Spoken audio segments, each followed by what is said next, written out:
Hi, I'm Mary Fowler. I'm a statistician, and in this video, I want to explain some ways in which we use statistics when determining evidence of racial profiling in court.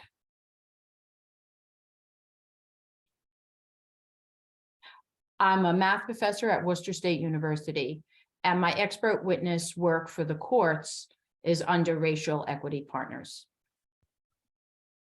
So in today's talk, in the first part, I'm going to show a little simulation of pulling marbles or jewels out of a bag.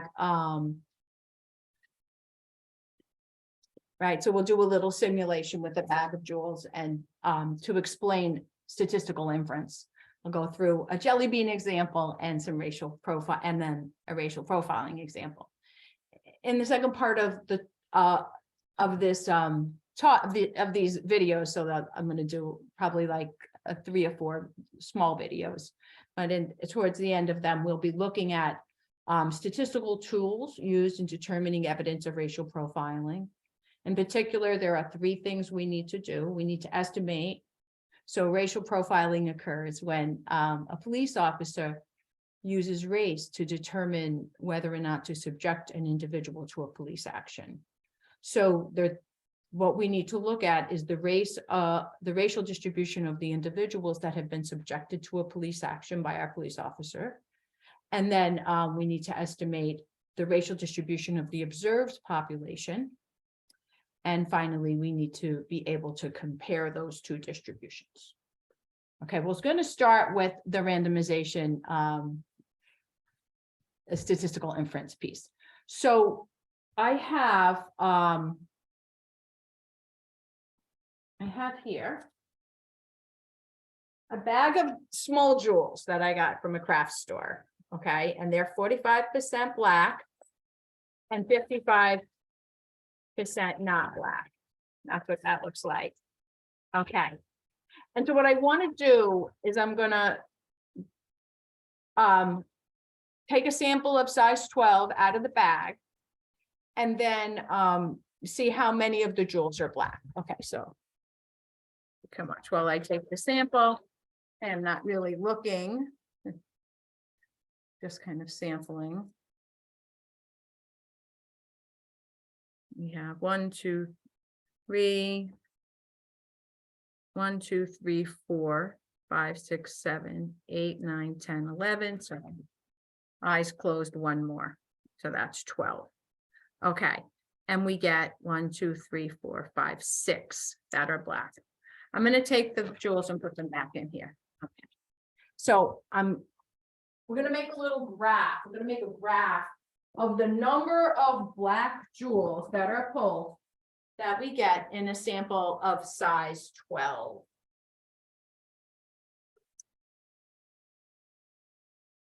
Kind of see the whiteboard a little bit. Okay, so the first time I took a sample of size 12. I'll just put my answers here. I got 6. So we'll go ahead and go, and this is an axis. It's representing the number of jewels. And over here, this is the frequency or the count of how many times that value came up. If you take 12 jewels from the bag, you're going to get somewhere between 0 black jewels and 12 black jewels. Okay, so this time we got 6. So I'm putting a dot right there. Okay, let's go ahead and do our sample again. And I'm not looking, not that you can see my eyes here, but I'm going to close them and I'm going to pull out, mix them all up again and pull out 12. Okay, if we have 12.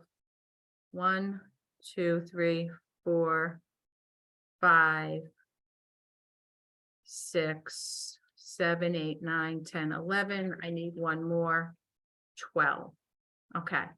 And in this sample, again, we have 6 blacks. Okay. So we're going to go over to the whiteboard and add that value onto the list of data. And also, I'm going to move up to add 1 more. Then now there are 2 dots over 6, meaning that in the first 2, samples are size 12, we got 6. So we'll go ahead and do it again. So it's okay, don't worry. We only have to do it like 100,000 times or 10,000 times if we're going to go to court with this kind of argument. So, you know, we'll just take our time, right? So go ahead and let's see, you can see it. All right, so I'm not looking. And I'm grabbing handful. I hope it's somewhere around 12. Let's see if I can check before I open my eyes.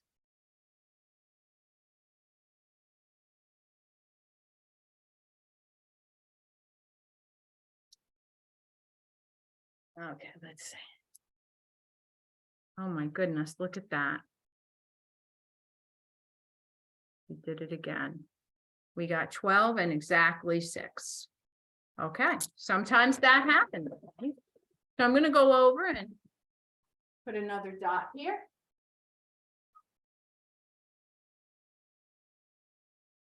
I'll do one more. Okay, one more. Then we're going to come on to the automatic piece.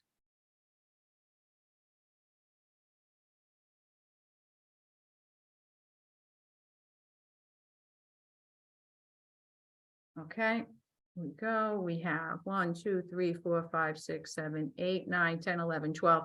This time we have 4 black. Okay, so let's go ahead. I'll get that up on the dot plot over there.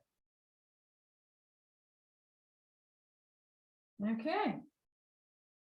So probably have to do something a little more faster if we're ever going to finish our work, right? So let's see what we got.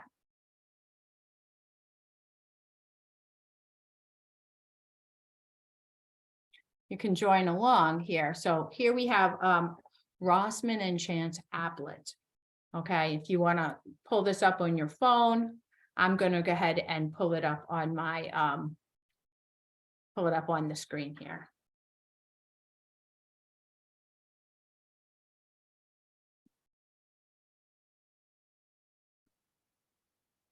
Okay, so we want to have this automatic simulation represent what was going on in our bag of jewels.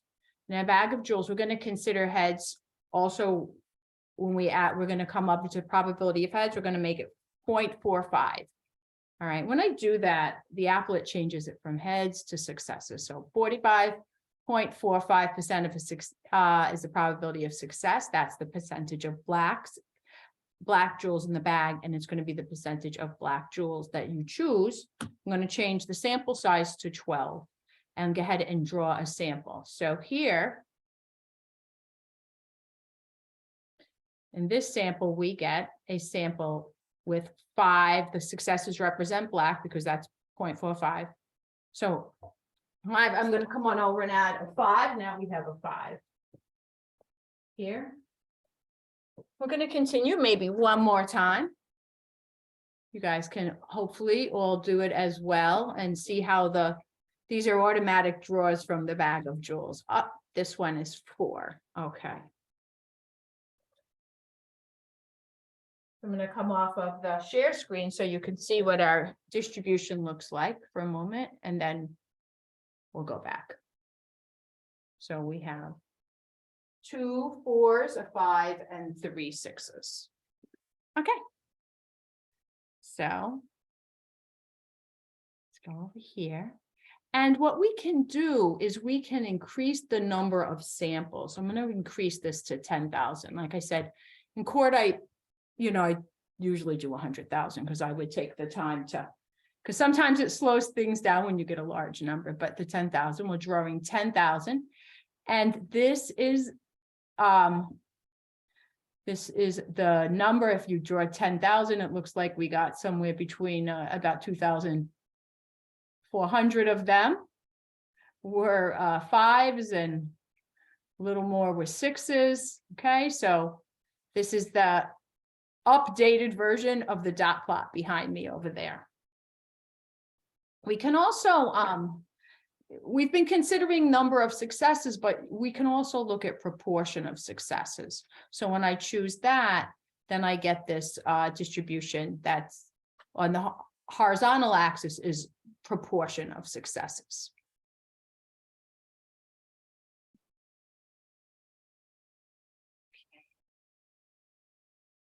turning back to the notes here.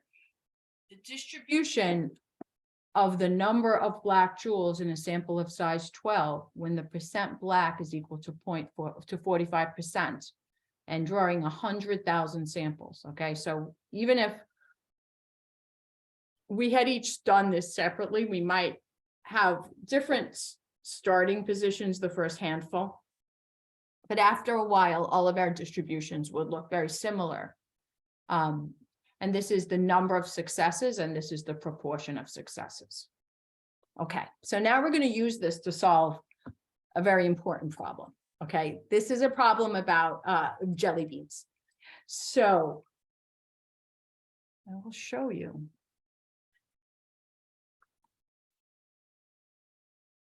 Okay, this is a different bag than the bag we were drawing from before. Okay, and in this bag, this is a bag of, in the story, the story problem we have, this is a bag of jelly beans. Okay, and so my favorite color of jelly beans are the black jelly beans, and my husband Kevin, he likes jelly beans, but he doesn't really like the black jelly beans. So we get along really well like that. And so I wanted to go to an online candy store and order our lovely little mix with 45% black jelly beans and 55% not black jelly beans. So as my story goes, this is what I got. I got a bag of jelly beans, and on the outside of the bag, it states 45% black, 55% not black. Now, what I'm going to do is I'm going to reach into the bag without looking, and I'm going to take a sample of size 12.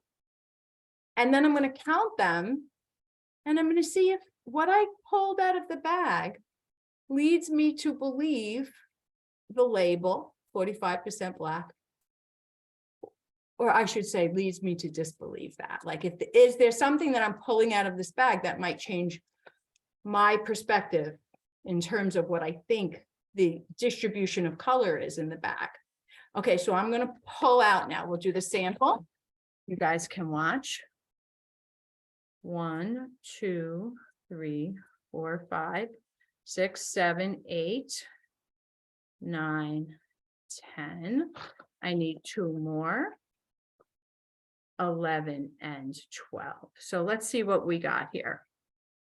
Okay, we have, just making sure we got all 12 of them.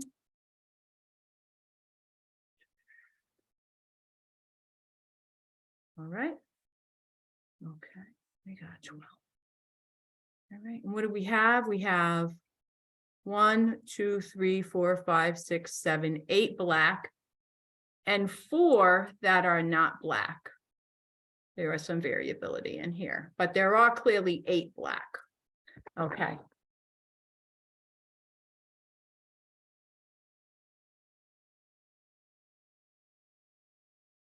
So, I mean, back to our notes. So this was what we did. We had an opaque sack of jelly beans. Without looking inside, I scoop out 12 jelly beans. And in this case, my drawer had 8 black and 4 not black jelly beans. Okay, and that's 67% of the jelly beans are black. And so the question I ask is, does this provide evidence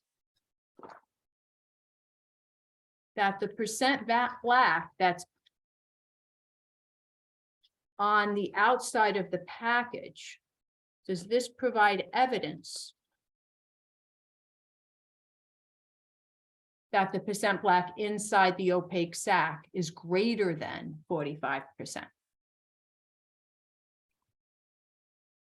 So I want to set up now this idea of a null hypothesis. So a null hypothesis, we're gonna that's the status quo. That's what we believe to be true. And so if we're going to set up the null hypothesis, if the null hypothesis were true, that is, if the percent black was 45% black, how likely is it that when we choose 12 jelly beans, we get 8 or more black jelly beans? Okay, so the p-value is defined as the probability, if the null hypothesis were true, the probability of observing an outcome as extreme as or more extreme than that which we observed. That is, what is the probability we can of getting an 8, a 9, a 10, 11, or 12 black jelly beans as extreme as or more extreme than. So the way this works is if that probability is less than or equal to 5%, then the data provides evidence against the null hypothesis, okay? And that would lead us to believe that, maybe we're wrong. Maybe they didn't get it right. Maybe when we open the bag and we count the jelly beans, it's not 45% black. That's the question we're trying to answer. Okay. The traditional cutoff is 5%. So let's go ahead. So looking back at the proportion of successes from our previous dot plot adventures, expanded this from the simulation. If the online candy store is telling the truth, that 45% of the jelly beans in the bag are black, and we take a sample of size 12, we would expect to get 67% or more black, and then we're just going to add up these probabilities, this plus this height, this proportion plus this, and what proportion of our 10,000 jelly beans have 8, 9, 10, 11, or 12. Okay, and it turns out in this example that that's 11.42%. And since 11.42% is not greater than 5%, then the data does not provide evidence to conclude that this is wrong.